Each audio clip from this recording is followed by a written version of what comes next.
And this, ladies and gentlemen, is what the Schumer shutdown looks like.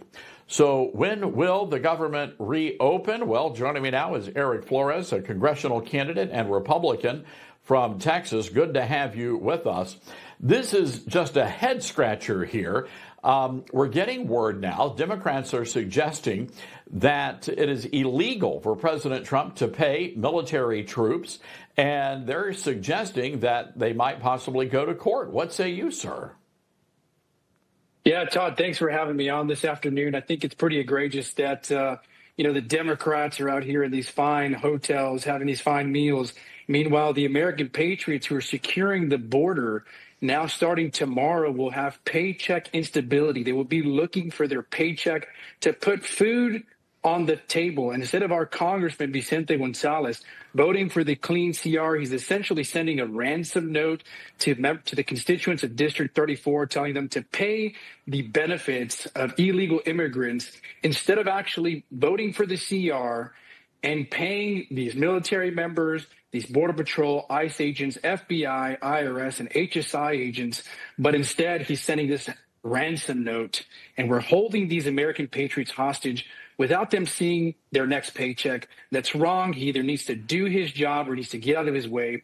Today in District 34, I went out and visited Border Patrol stations to make sure to boost their morale, to show them the support that they deserve, and actually handed out food for them so that they're not having to stand out in food banks or looking for any sort of food. I'm here to support those patriots alongside President Trump. Meanwhile, your opponent, Congressman Gonzalez, writing on X, and by the way, he's a Democrat, rising premiums aren't just numbers. They represent real struggles for real people. That's why I remain firmly committed to ensuring that the Affordable Care Act tax credits do not expire so South Texas families can continue to access the affordable health care they deserve. Your reaction to that? I mean, this is insanity, the tone deafness of it all. Yeah, absolutely. It just shows, that tweet alone, putting it in black and white, he's clearly out of touch with his constituents. It just shows. I was speaking to Border Patrol agents. The first thing they said, their congressman has never once came and asked them to ask him about their needs. And the needs are pretty clear right now. They need a paycheck. They need a paycheck tomorrow. But unfortunately, because he's a spectator in Congress, they're not going to have their paycheck because he doesn't have the gall to stand up against Hakeem Jeffries and Schumer to say enough is enough. The border down here in South Texas is a huge issue. Border security, we need to stop the illegals from coming in, taking advantage of some of these healthcare benefits, which they're getting.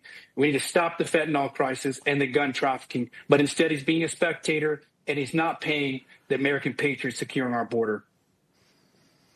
We just saw, and we appreciate you holding on through the ceremony, but we just saw that beautiful ceremony honoring the life and legacy of Charlie Kirk.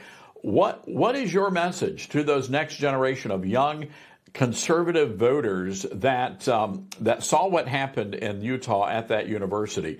Where does the movement go from here, Eric?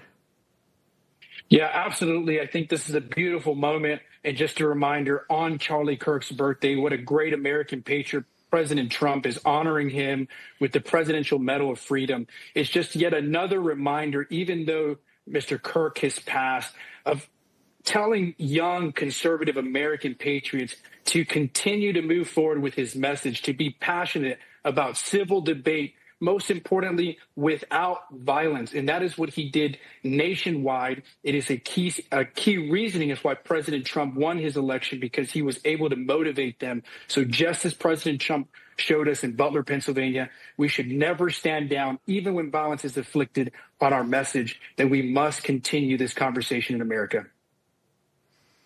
All right, Eric Flores, we really appreciate your time. Thank you for coming on Newsmax. Good luck to you.